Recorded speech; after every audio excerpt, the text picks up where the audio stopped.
Bwana Yesu apewe sifa.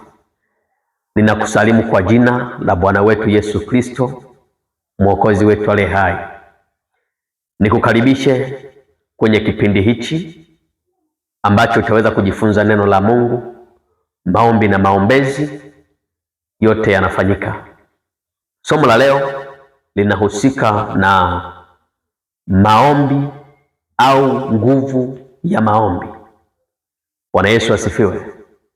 Kabla hatujaendelea, ni lazima uweze kujifunza kwanza maombi ni nini.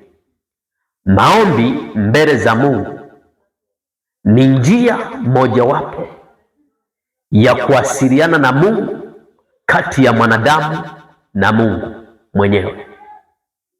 Na maombi haya ndiyo yanayotupa ukaribu kati ya mwanadamu na Mungu. Pasipo maombi hauwezi kuwa na ukaribu